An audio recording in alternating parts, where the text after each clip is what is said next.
우리 딸에게 이르기를 내 왕인에게 임하나니 그는 겸손하여 낙이 곧 멍에 매는 짐승의 새끼를 탓도다 하라. 앞에서 가고 뒤에서 따르는 무리가 소리 높여 이르되 호산나 다윗의 자손이여 찬송하리로다. 주의 이름으로 오시는 이여 가장 높은 곳에서 호산나 하더라. 사랑의 아버지 하나님, 오늘은 예수님께서 십자가를 지시려고 예루살렘을 향하여서 들어오신 종려 주일입니다. 예수님께서는 정복자와 같이 군마를 타고 입성하지 않으시고 섬기는 종이 되어 나귀 새끼를 타고 오셨습니다. 저희도 예수님을 본받아 섬기고 봉사하고 희생하는 삶을 살기를 원합니다. 아멘. 예수님을 맞이하는 백성들이 종려나무 가지를 흔들어 환영하였던 것과 같이 저희도 두 손을 높이 들고 마음을 활짝 열어 예수님을 영접합니다. 앞에서 가고 뒤에서 따르는 무리가 호산나를 외치며 예수님께 합당한 영광을 돌렸던 것과 같이 저희도 이 시간 예수님만 찬양하며 예수님께만 영광 돌리기를 원하여 이 예배를 올려드리오니 우리의 찬양과 경배를 받아 주옵소서. 아멘. 말씀을 전해주실 우리 이 목사님 위에 임하여 주셔서 능력과 성령 충만함이 있기를 간구합니다. 아멘. 예배를 위해서 헌신된 꽃꽂이와 섬김의 봉사자 위에 은혜로 복을 주시고 찬양자들의 찬양이 올려지는 향연이 되어 영광이 되게 하여 주시고 기도의 순서자 위에 성령의 인도하심을 따라 구하여 하늘 보좌를 움직이게 하옵소서. 아멘. 예배의 모든 것을 주님 앞에 의탁합니다. 성삼위 하나님께서만이 홀로 영광 받으시기를 원하오며 예수님의 이름으로 기도하옵나이다. 아멘. 나는 전능하신 아버지 하나님 천지의 창조주를 믿습니다. 나는 그의 유일하신 아들 우리 주 예수 그리스도를 믿습니다. 그는 성령으로 잉태되어 동정녀 마리아에게서 나시고 본디오 빌라도에게 고난을 받아 십자가에 못 박혀 죽으시고 장사된 지 사흘 만에 죽은 자 가운데서 다시 살아나셨으며 하늘에 오르시어 전능하신 아버지 하나님 우편에 앉아 계시다가 거기로부터 살아있는 자와 죽은 자를 심판하러 오십니다. 나는 성령을 믿으며 거룩한 공교회와 성도의 교제와 죄를 용서받는 것과 몸의 부활과 영생을 믿습니다. 아멘.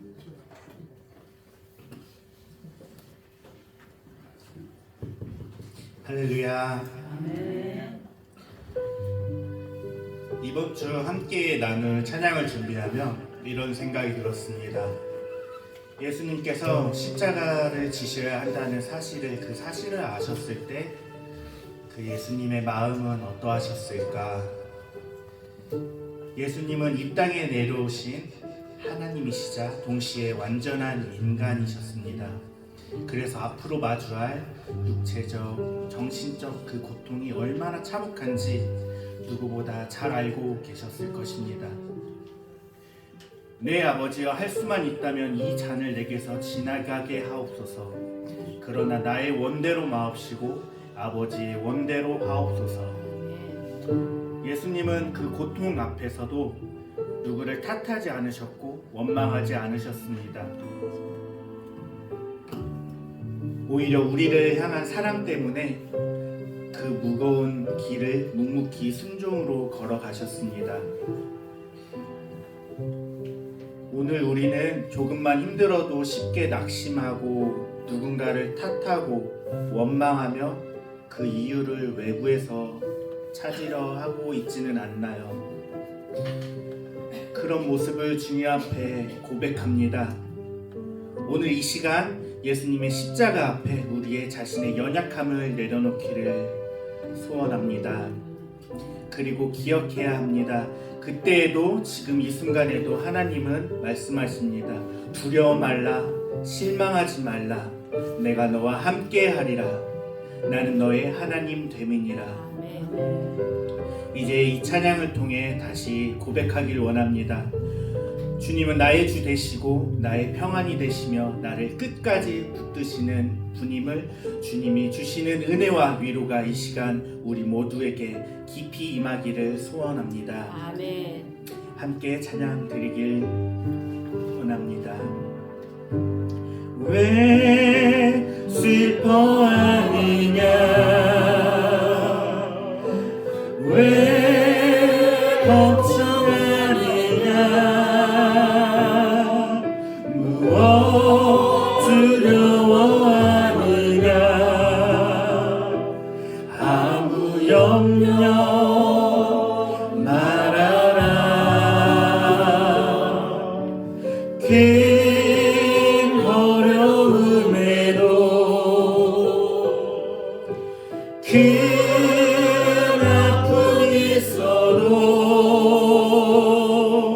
이제 아무 걱정하지 마 내가 널 붙들어 주리 내가 너와 항상 함께 하리라 내가 너를 지키리라 실망치 말고 나를 보아라 난 너의 하나님이라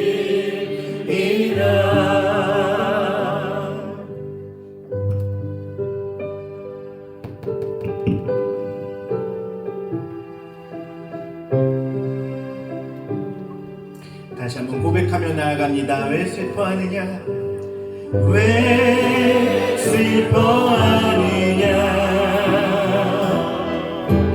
왜 걱정하느냐 무엇 두려워하느냐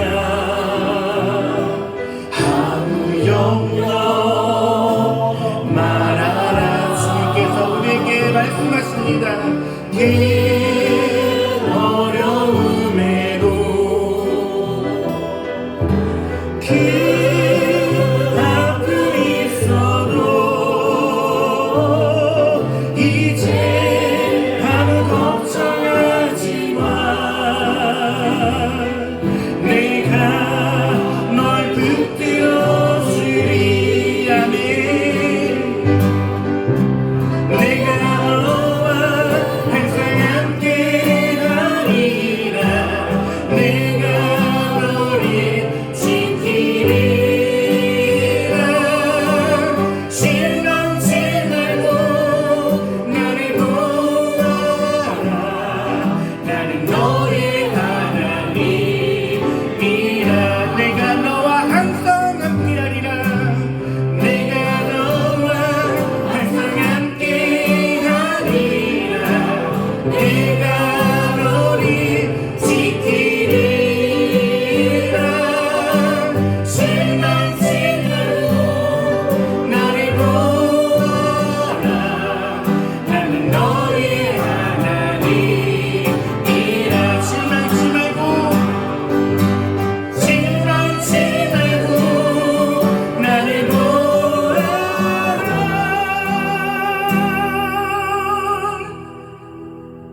나는 너의 하나님이라 나는 너의 하나님이라 나는 너의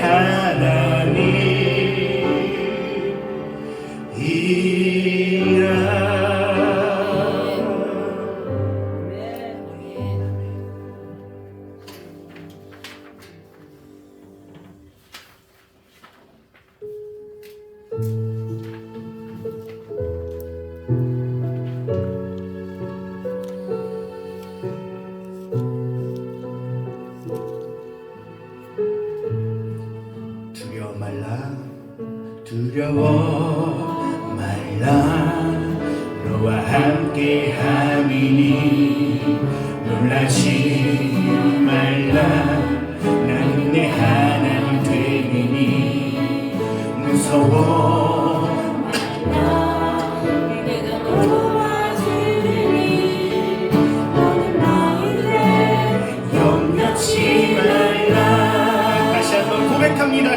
말라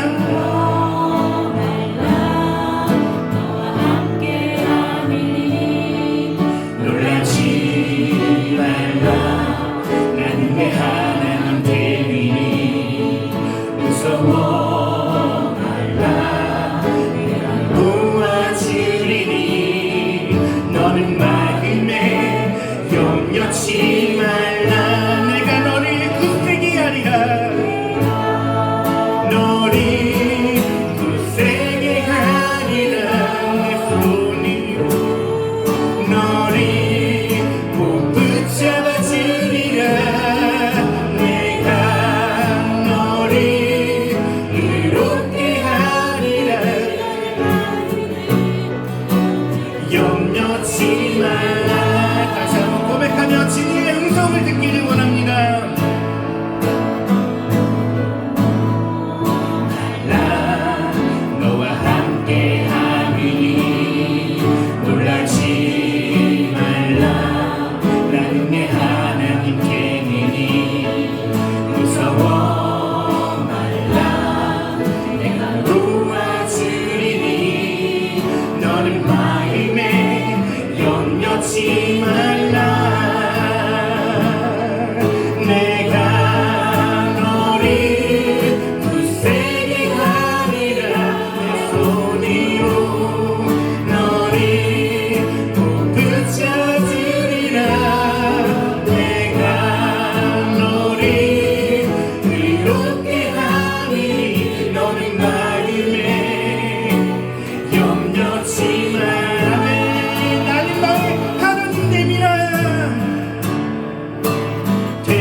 십자가 지고 나의 가는 길 나의 가는 길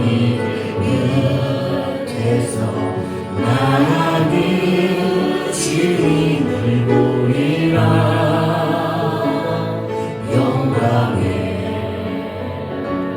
내 주님 나를 맞아주시니 다시 한번 처음부터 고백하면 좋겠습니다. 주님 다시 오실 때까지 나가는 이 길을 가리라 좁은 길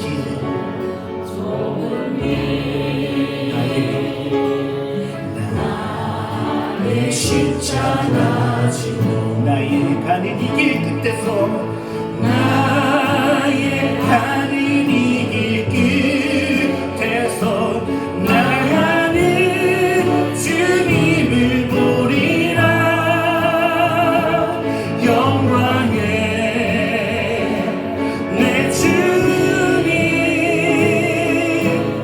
나를 맞아주시니 주님 다시 오실 때까지 주님 다시 오실 때까지 나는 일어나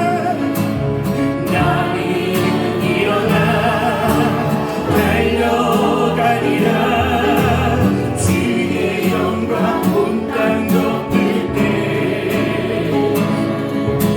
나는 일어나 노래하리 내 사모하니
예배위에서 김길순 권사님 기도 인도하십니다.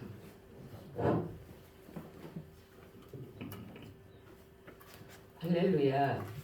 모든 만물을 다스리시고 통치하시는 여호와 하나님 감사합니다. 아멘. 우리가 종려나무를 흔들며 호산나 다윗의 자손이여 찬양했듯이 저희들의 예배도 기쁨의 예배, 감사의 예배, 찬양의 예배로 온 마음을 다해 드리게 하옵소서. 아멘. 하나님, 여전히 저희는 부족하고 연약합니다. 예수님을 믿으면서 저희 뜻과 욕심에 따라 살아갈 때가 많음을 고백합니다. 저희의 죄악을 용서하시고 주님의 보혈로 저희 죄를 깨끗게 하사 우리를 구원하러 오신 하나님의 사랑을 본받아 주님의 순결한 자녀로 살게 하여 주시옵소서. 아멘.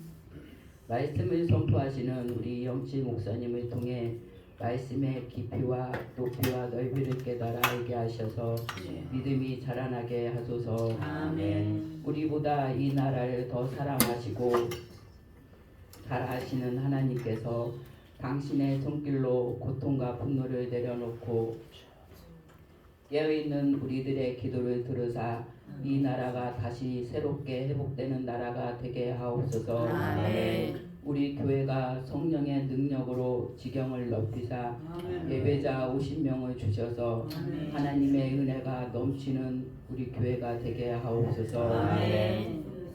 오늘 드려지는 예배 가운데 모든 순서에 주님의 임재가 가득하게 하시고 아멘. 하나님의 영광만 나타나는 귀한 예배가 되게 하옵소서. 아멘. 이 모든 말씀 우리를 죄에서 구원하여 주신 예수님의 이름으로 기도합니다. 아멘.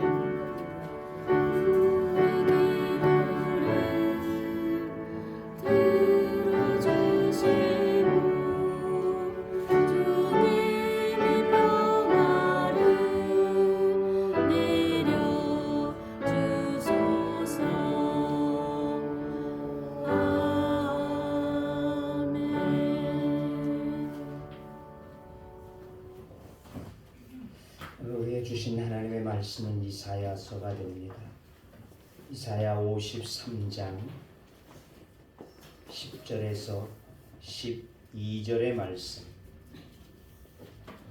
이사야 53장 10절에서 12절의 말씀 이제 김규순 권사님께서 봉독해 올리도록 하겠습니다.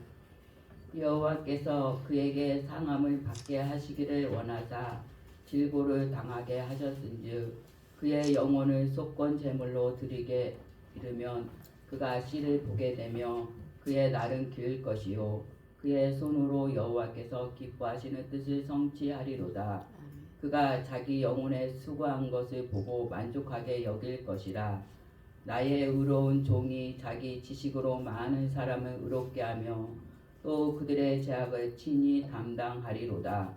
그러므로 내가 그에게 존귀한 자와 함께 몫을 받게 하며 강한 자와 함께 탈취한 것을 나누게 하리니 이는 그가 자기 영혼을 버려 사망에 이르게 하며 범죄자 중 하나로 헤아림을 받게 하였음이니라.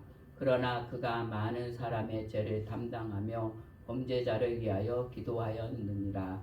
아멘.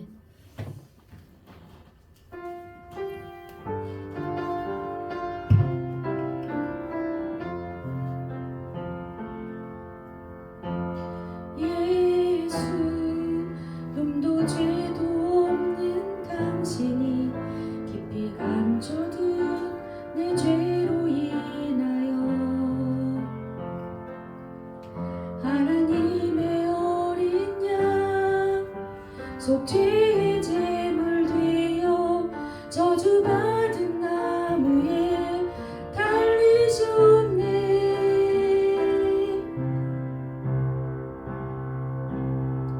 내가 예수를 당신은 부인했습니다. 내가 예수를 당신은 못 박았습니다. 당신이 행하신 일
목사님 나오셔서 하나님의 큰 그림 말씀 주실 때 은혜의 시간 되시기를 바랍니다. 네,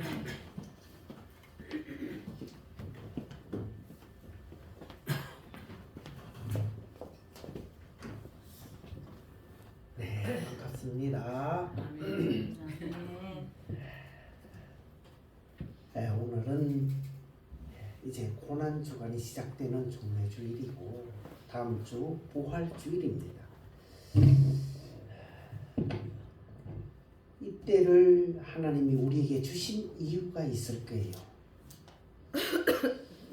그래서 오늘 이 본문의 말씀으로 하나님은 우리에게 무엇을 요구하실까 한번 생각해 보고자 합니다.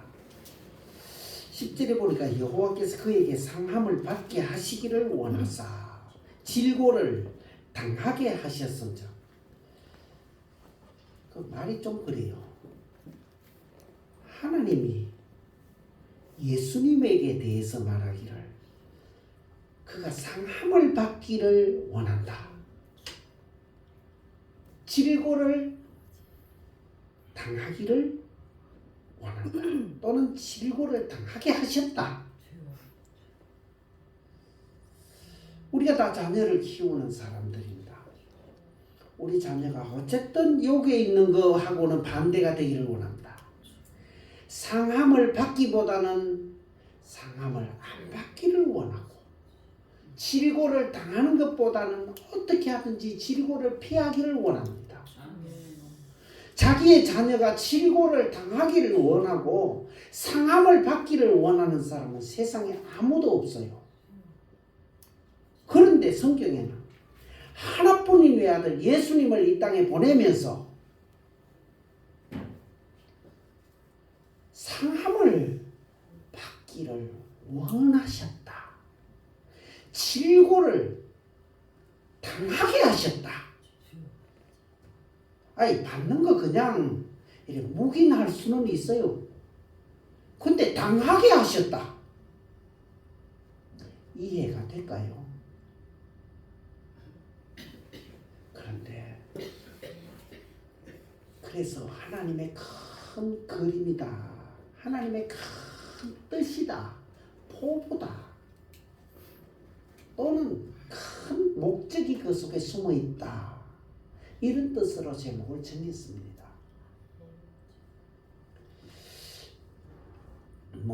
트럼프 대통령이 관세 막 이렇게 하니까 우리나라 현대자동차가 미국에다가 2조나 되는 그러한 투자를 하느니 그럽니다. 또 한번 생각해 보면 2조를 투자한다는 건 몇 조를 벌기 위해서 할까? 이런 생각도 있잖아. 그죠? 2조 투자해가 100만 원 벌려고 하는 사람은 없을 것이고, 아마 200조는 벌려고 할까? 2000조를 벌려고 할까? 아이, 미국 사람들이 야, 2조 투자한단다, 반갑다, 좋다가 아니고, 야, 우리 돈 200조를 2000조를 뺏어갈라 하네. 요래 생각하면 어떨까요? 아이, 그 투자하는 사람은 목적이 있을 거 아닙니까? 그 말하는 것은 하나님께서 우리가 상상할 수 없는 투자를 하셨어요. 자기 아들을 상함을 받게 하시기를 원하고 질고를 당하게 하셨은즉, 이건 당하는 거 억지로 놔두는 게 아니라는 말이에요. 당하게 하셨다. 그건 하나님의 투자예요. 물론 하나님의 사랑이다 이래야지만 투자라 해서 좀 죄송합니다. 자, 어쨌든 이해하기 쉽게 해서 하나님은 그만큼 뭔가를 그 뒤에 오는 대가를 기다리고 계신다는 거예요. 자, 거기에 대해서 계속 읽어보면 당하게 하셨은즉 그의 영혼을 속건 제물로 드리기에 이르면 그 하나님의 목적이 이루어지면 이 말이지요. 상함을 받고 질고를 당하고 나면 그가 시를 보게 되며 그의 날은 길 것이요 또 그의 손으로 여호와께서 기뻐하시는 뜻을 성취하리로다. 요걸 바라고 하신 거예요. 그의 시가 여기 시를 1번이라 써놓고 밑에 보면 후손이라 써놨어요. 그의 후손이 많아질 것을, 즉 하나님의 미랄이 땅에 떨어져 썩으면 많은 열매를 건다. 물론 진짜 썩어버리면 안 되지요. 그게 이제 싹이 트고 올라오면 말입니다. 미랄이 문익점이라는 사람이 중국에서 녹화 씨앗을 10개를 가져왔대요. 근데 그걸 숨겨서 우리나라에 와서 참 정성스럽게 심었는데 9개가 죽고 하나가 딱 살았대. 근데 그게 지금 어느 정도입니까? 지금 우리나라에는 목화를 안 하지만 한때는 우리나라 천녀를 다 덮었어요. 하나의 씨앗이 우리나라 천녀를 덮었어요. 하나님께서 아브라함에게 이삭을 주겠다 약속하셨어. 한 사람을 주겠다 약속하시면서 그 뒤에 말하기를 내가 너로 큰 민족을 이루게 하겠다 그랬습니다. 아멘. 한 사람 주면서 큰 민족 이루게 하겠다 그랬습니다. 한 사람으로 큰 민족을 이룬다는 게 참 어렵지만 하나님은 이미 다 그림을 그리고 계셨는데 그 한 사람, 그 한 사람을 얻기 위해서 오늘 바로 이삭은 우리 예수님과 같은 존재 아닙니까? 왜냐하면 약속의 아들이거든. 아들을 준다 했는데 기다리도 안 주시다가 100세가 됐을 때 아들을 주셨잖아요. 그것처럼 메시아를 보낸다 했다가 이제 예수님 때 그때 메시아를 보내게 됐었습니다. 그래서 예수님을 보낸다는 것이나 그 이삭이나 우리 성경은 거의 같이 그렇게 봅니다. 어쨌든 예수님으로 말미암아 이제 드디어 하나님이 바라시던 씨를 얻게 될 것이다. 그리고요 아브라함에게 큰 민족을 이루겠다 하셨는데 큰 민족이라고 하는 것은 숫자가 많은 큰 민족을 하나님은 바라지를 않으셨어요. 사실은 노아 시대에도 사람이 많았다고 써놨어요. 그 중에 많은 사람들은 네피림, 거인, 아마 그건 덩치만 큰 것이 아니라 당시에 유명한 사람들이 많았다는 뜻일 겁니다. 그런데 그들을 다 버리고 하나님은 노아라는 한 사람을 택하셔서 그에게 은혜를 베풀었습니다. 숫자가 많은 것을 하나님이 원하지 아니하시고 그 가운데 하나님을 진짜 하나님으로 알고 하나님으로 대우하고 하나님을 믿고 따르는 사람, 그 사람을 하나님이 택하셨던 겁니다. 여기 큰 민족을 이룬다, 씨를 본다, 그런 것도 같은 뜻으로 해석하면 좋을 거예요. 하나님은 큰 민족이 아니라 진짜 하나님을 하나님으로 바로 아는 사람들, 바로 아는 민족, 하나님을 하나님으로 섬길 줄 아는 민족. 또 여기에 있는 걸로 하면 그가 상하고 그가 질고를 당함으로 인하여 어떤 민족이냐, 하나님 앞에 설 수 없는 더러운 민족이 아닌 깨끗한 민족, 즉 예수님으로 말미암아 죄사함을 받고 하나님 앞에 서서 히브리서에 말씀하셨듯이 예수 그리스도를 힘입어 이제 하나님 앞에 담대히 나아가자, 담력을, 하나님 앞에 나아갈, 성전에 나아갈 담력을 얻은 사람들, 이 사람들을 하나님은 바라신 것이고 그게 여기에 있는 시고 또 아브라함에게 말씀하셨던 바로 큰 민족을 이루겠다. 그런 민족을 이루기를 하나님은 원하셨고 그런 후손을 보기를 원하셨습니다. 아멘. 후손이야 사람들이야 땅에 많지요. 아브라함 때도 많았고 예수님 당시에도 많은 사람들이 있지만 아무도 예수님을 따르지 않았습니다. 이사야 53장은 예수님이 오셨을 때의 그때의 상황을 잘 말하고 있습니다. 53장 1절부터 한번 읽어보겠습니다. 우리가 전한 것을 누가 믿었느냐? 여호와의 팔이 누구에게 나타났느냐? 그는 주 앞에서 자라나기를 연한 순 같고 마른 땅에서 나온 뿌리 같아서 고운 모양도 없고 풍채도 없은즉 우리가 보기에 흠모할 만한 아름다운 것이 없도다. 그는 멸시를 받아 사람들에게 버림을 받았으며 이렇게 쓰고 있습니다. 그러니까 예수님을 하나님이 보냈지만은 예수님을 제대로 영접한 사람들이 이렇게도 없었다는 것입니다. 이렇게도 없던 그 시대에 그런 사람들을 주님이 원하시는 게 아니고 이제는 주님을 바로 아는 사람, 하나님을 바로 아는 사람을 하나님이 원하셨다. 그런 사람을 만들기 위해서 예수님이 이 고난을 당하셨다. 이제 십자가를 지시고 또 십자가 지시기 전에 온갖 고난을 다 당하셨지요. 어찌 보면 온갖 고난이라는 말 그대로 우리들의 죄로 말미암아 당해야 할 모든 형벌은 주님이 다 받으셨다고 할 수 있을 겁니다.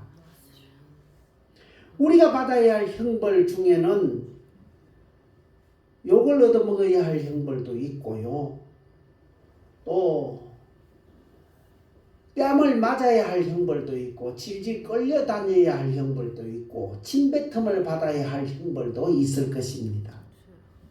꼭 내 개인이라는 게 아니라 예수님이 담당한 그 사람들, 특히 여기에 보면 속건 제물이라 그렇게 써놨어요. 속건 제물로 드리기에 이르면 다른 데는 속죄 제물이라 했는데 뭐 꼭 그것이 속건이다 속죄다 이런 것만 말하려고 하는 것이 아니라 여기에서 그 어떤 의미를 말하고 있는데 속건제라고 하는 것은 속죄제하고는 조금 달라요. 속죄제는 자기의 죄가 딱 생각이 났을 때 아이고 내가 그거 잘못했다. 내가 무슨 계명을 어겼습니다. 하나님 용서해 주옵소서 할 때 그때 속죄제고 속건제는 부지 중에 지은 죄들 내가 알지 못하고 지은 죄들 내가 그냥 죄인 줄 모르고 지났는데 진짜 지나고 나니까 그것이 하나님 앞에 죄였구나. 또는 내가 다 기억하지 못하지만 하나님 내가 분명히 하나님 앞에 혹시라도 섭섭하게 한 일이 있을 것입니다. 용서해 주옵소서. 이런 것들이면 속건제에 해당합니다. 그래서 예수님이 속건제물로 되었다는 것은 우리 모두의 모든 죄를 다 담당하셨다는 것입니다. 다 담당하시고 담당하시면 다 담당하셨다는 것이고 다 담당하심으로 인해서 이제 하나님은 우리에게 더 이상 죄를 묻지 아니하신다고 히브리서에는 말씀하고 있습니다.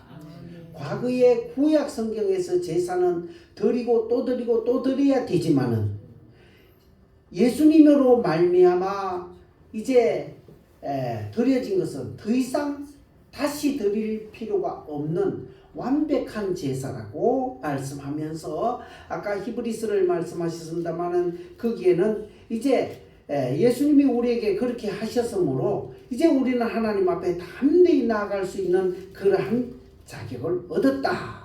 그래서 히브리서 10장에는 보면 우리가 마음의 뿌림을 받아 악한 양심으로부터 벗어나고 몸은 맑은 물로 씻음을 받았으니 참마음과 온전한 마음으로 하나님께 나아가자. 아멘. 이제는 하나님 앞에 우리가 나아갈 수 있는 사람이 되었다는 것입니다. 그래서 예수님을 아까 처음에 투자했다. 하나님이 투자했다. 하나님이 투자하신 그 결과로 얻는 것이 예수님이 무슨 높은 자리에 올라가고 한두 사람을 구원하는 것이 아니라 수많은 사람들을 하나님 앞에 나올 수 있는 깨끗한 사람, 거룩한 사람, 의로운 사람으로 만들 수 있었으니 그것이야말로 얼마나 큰 이익을 보는 투자인지 말로 할 수 없을 것입니다. 그래서 하나님께서는 이러한 자기 백성을 구원하기 위해서 예수님이라는 한 분을 희생 제물로 삼으셨고 그로 인해서 자기 백성을 다 구원할 수 있었다는 것입니다. 그래서 우리가 이미 예수님으로 말미암아 구원함을 받은 사람들이 되었다는 것을 우리는 감사해야 됩니다. 그리고 속건 제물로 드리기에 이르면 했으니 이미 속건 제물로 드려졌으니 우리의 죄는 이미 다 사해졌다는 말씀입니다. 우리의 죄를 다 사해 주셨으므로 우리는 그저 감사해야 됩니다. 하나님의 그 계획은, 큰 꿈은 여기에만 그치는 게 아니고 그 다음에 보면 12절에 그러므로 내가 그에게 존귀한 자와 함께 몫을 받게 하며 강한 자와 함께 탈취한 것을 나누게 하리니, 이런 말씀이 있어요.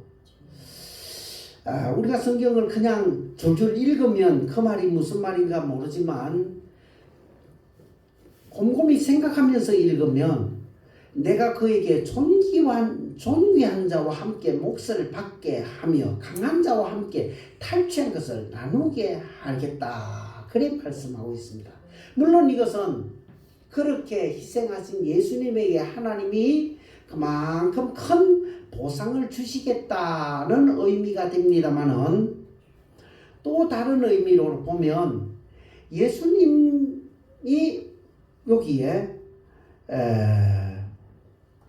그에게 존귀한 자와 함께 몫을 받게 하며, 존귀한 자, 예수님보다 더 존귀한 자가 누구인지, 혹 뭐 하나님과 함께 몫을 받게 한다? 이렇게도 볼 수 있겠지만 또 다른 면으로 보면 그렇게 해서 이제 시를 보게 된 사람들이 있잖아요. 즉 구원받은 백성들은 예수님과 함께 몫을 받게 되며 강한 자, 곧 예수님과 함께 탈취한 것을 나누게 하리니, 예수님과 함께 예수님의 영광을 그에게도 함께 해주겠다는 말씀입니다. 아까 찬양을 들으면서 제가 참 오늘의 찬양이 어째 이렇게 딱 맞게 하나님이 선정을 해주셨던가, 그런 생각을 하게 됐습니다. 내가 너와 함께 하리라. 내가 너와 함께 하리라. 내가 세상 끝날까지 너희와 항상 함께 하리라. 아멘. 주님이 우리와 함께 하신다는 사실입니다. 사도들은 주님이 자기들과 함께 한다는 사실을 긴가민가 할 수도 있었을 겁니다. 물론 믿었어요. 사도행전 4장에 3장 거기에 이미 베드로와 요한이 성전에 기도하러 올라갔잖아요. 올라갈 때 나면서부터 안전뱅이 된 사람을 만났잖아요. 그에게 말하기를 내가 은과 금은 없지만은 내게 있는 것으로 내게 주노니 나사렛 예수 그리스도 이름으로 일어나 걸으라 할 때 그가 일어나 걸었거든. 그 일어나 걷는 것은 베드로의 힘이 있어서가 아니었어요. 내가 너와 함께 하리라는 주님이 함께 했거든. 그걸 보면서 제자들도 놀랐을 거예요. 옆에 있는 사람 놀란 건 말할 것도 없고, 와 진짜 주님이 우리와 함께 하시네. 그럼 주님이 함께 하지 아니하시면 이루어질 수 없는 일이었어요. 똑같은 일이 루스드라에 간 바울에게도 똑같이 일어났어요. 거기도 똑같이 나면서부터 걷지 못하는 사람이 있었는데 그에게 바울이 말했어요. 일어나 걸어라. 하니까 그도 역시 일어나 그렇습니다. 베드로와 요한 그 제자에게만 주님이 함께 하신 게 아니라 바울에게도 함께 하신다는 거예요. 물론 그 이외에도 많은 그 예들이 있었지만 어쨌든 주님이 내가 너와 함께 하리라는 말씀이 그대로 이루어진다는 것을 그 제자들은 확신했습니다. 오늘도 우리와 함께 하시는 줄 믿으시기 바랍니다. 그런데 요 함께 하는 자에게 하나님이 예수님과 같은 예수님이 함께 한 그 영광을 그에게도 주겠다. 그래서 여기에 보니까 존귀한 자와 함께 몫을 받게 하며 강한 자와 함께 탈취한 것을 나누게 하겠다고 말씀하고 있습니다. 우리가 그것을 함께 받을 수 있다는 사실입니다. 이게 이제 주님의 백성된 사람에게 주시는 은혜입니다. 지난번에도 조금 말씀을 드렸습니다만은 이제 애굽에 요셉이 총리가 되어서 있었잖아요. 그때 요셉이 이제 그 형들을 부르게 되잖아요. 아버지하고 부르게 되잖아요. 그때 그 참 야곱의 12아들 보면 나는 의문이 많이 갔어요. 아브라함의 자손들이고 야곱의 자손이고 누가 봐도 이스라엘의 12지파의 최고의 사람들입니다. 그러면 그 사람들은 어느 정도 인격을 갖추고 승인군자라야 되잖아요. 다 흠모할 만한 모범적인 사람이어야 되잖아요. 그런데 야곱의 12아들 중에 그런 모범적인 사람이 누가 있을까요? 로벤도 그렇고 시몬도 그렇고 레위도 그렇고 레위 지파가 됐지만은 레위도 사실 뛰어난 사람 아니에요. 선하고 착한 사람 아니에요. 야곱이 마지막에 그 12아들들을 축복하는 게 저 뒤에 48장 9장 그쪽으로 가면 나오잖아요. 축복이 별로 없어요.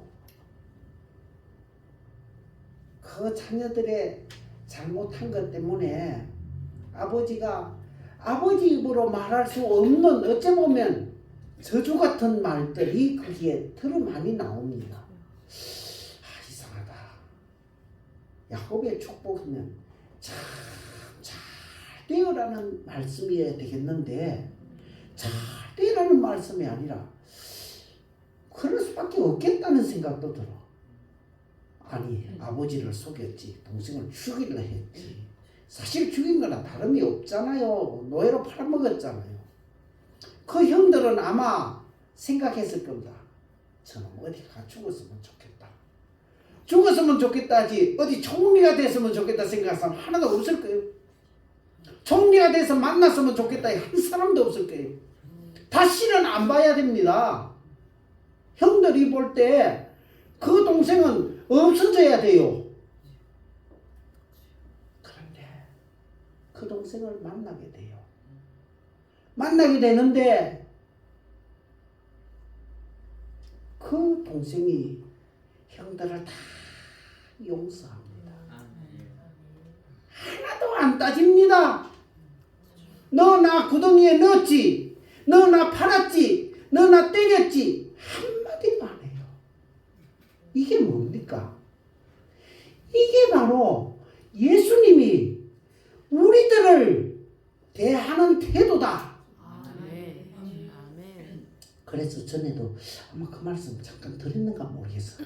창세기는 우리 구원의 파노라마다 뭐 이렇게 말씀을 드렸는가 내가 딴 데서 말해서 잘 모르겠어. 어쨌든 그렇습니다. 그래서 이스라엘 12아들이 잘난 아들은 없어요. 진짜 12지파 그러면 우리는 다 이렇게 추앙하는 사람으로 보잖아요.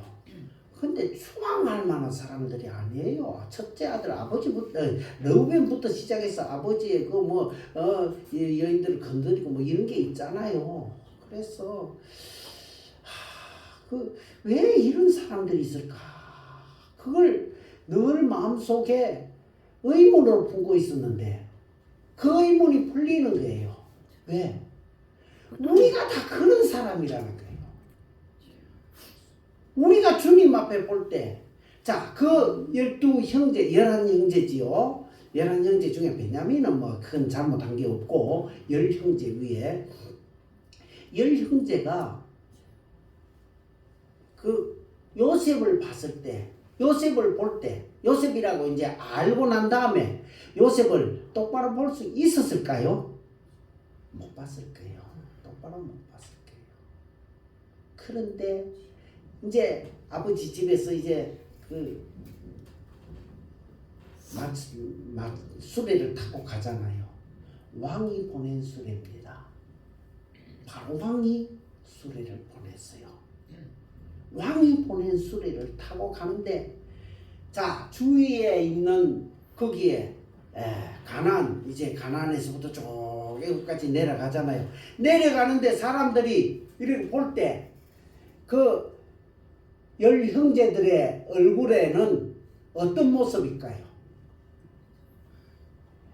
요셉 앞에처럼 막 이렇게 죄인같이 있을까요? 아니면 당당하게 내 동생이 애굽의 총리다 이러고 갈까요?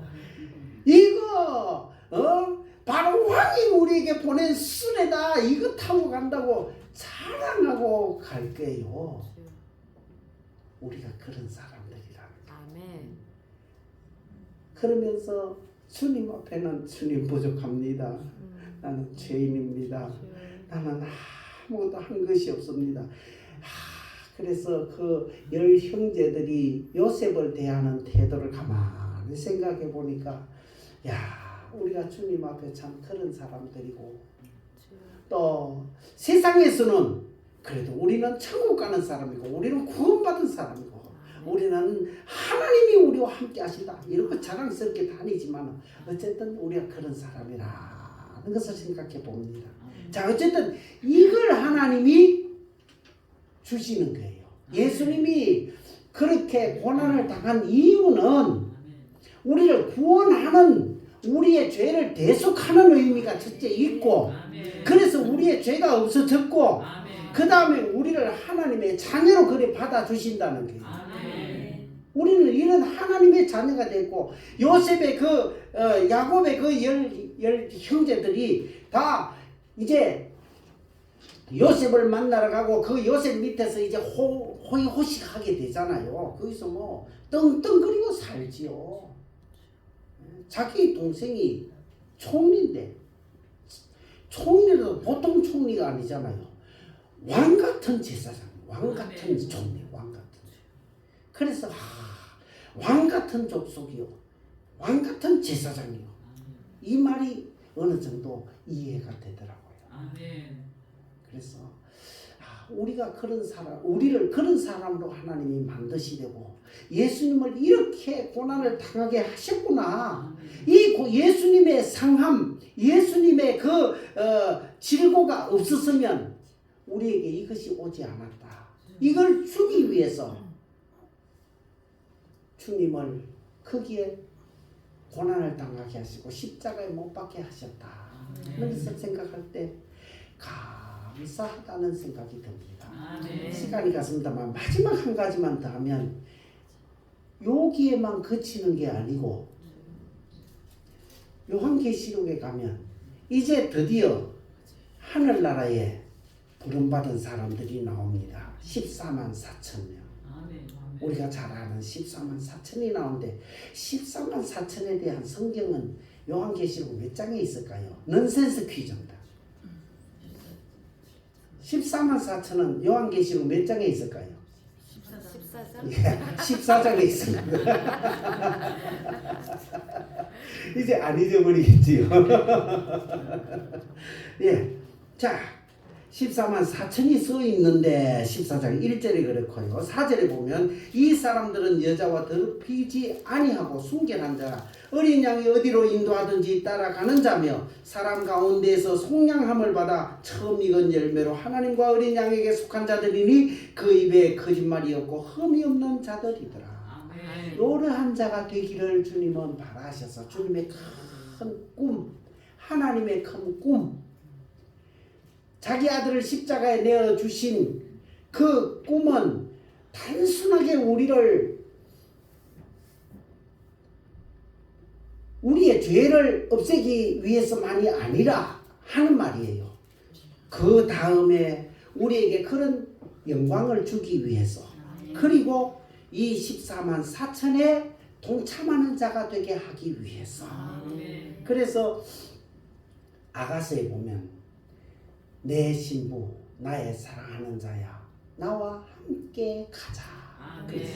나와 함께 가자고 써놨어요. 네 혼자 먼저 가라야 안 써놓고 나와 함께 가자.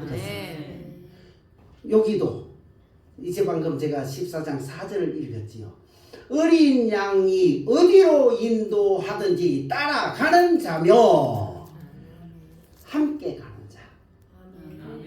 이 자를 만들기 위해서 이 자, 요 자가 이삭에게 아브라함에게 내가 네 아들을 주겠고 너는 큰 민족, 그 큰 민족 숫자가 많은 민족이라 말을 안 했습니다. 큰 민족, 하나님이 어디로 가든지 따라가는 사람, 어린 양이 어디로 인도하든지 그대로 따라가는 사람, 요 사람을 만들고 싶어, 이 민족을 만들고 싶었단 말이에요. 이게 하나님이 만들고 싶은 민족이지. 하나님은 동으로 가자는데 서쪽으로 자꾸 가려는 그게 하나님이 바라는 민족이 아니라는 말이에요. 우리를 이런 사람으로 만들기 위해서 이 고난주간 다시 주셨고 주님이 우리에게 은혜를 입혀주셨다는 걸 생각하면서 고난주간 맞으면서 우리가 한 단계 업그레이드 돼야 되겠다. 업그레이드 되는 것은 은혜를 깨닫고 감사하고 그 다음에 진짜 이제 우리는 주님이 어디로 인도하든지 따라가는 자가 되자. 각오를 다진다면 업그레이드 될 것입니다. 그래서 우리의 신앙은 오래 자라가야 돼요. 신앙이 자라가야지 1년 전이나 10년 전이나 똑같으면 안 되겠다는 거예요. 그래서 우리의 신앙이 꼭 자라가서 주님이 마지막 보실 때 참 잘했다고 칭찬받는 평안교회 모든 성도 되시기를 축원합니다. 기도합시다. 아버지 하나님, 우리를 오라 하시고 우리에게 은혜를 베풀어 주신 것을 깨닫게 하시고 또한 어디로 인도하시는지 보게 하심을 감사합니다. 주님의 인도하심에 감사하며 순종하며 따라가는 모두가 되게 하여 주옵소서. 그곳이 아골골짝 빈들일지라도 그곳이 십자가를 지는 곳일지라도 주님이여 끝까지 따라가는 모두가 되게 하여 주시고 한 사람도 나고자가 없도록 은혜를 다하여 주옵소서. 예수님의 이름으로 기도하옵나이다.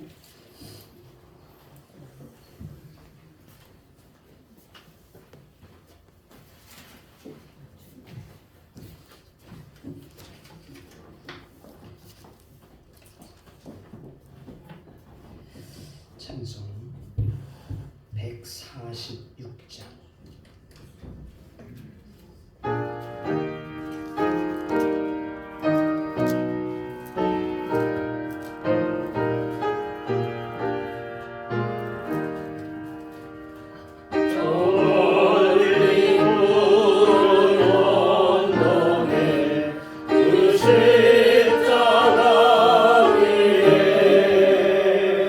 주 예수 나를 위해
같이 일어서셔서 하승을 찬양하시고 이 목사님 나오셔서 축도하시고 마치도록 하겠습니다.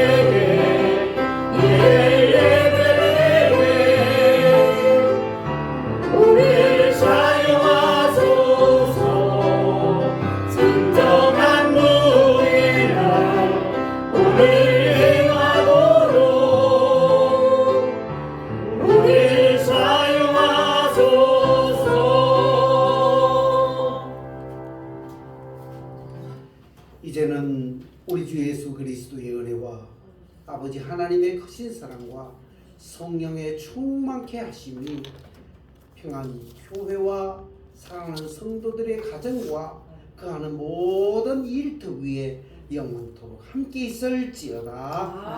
아멘.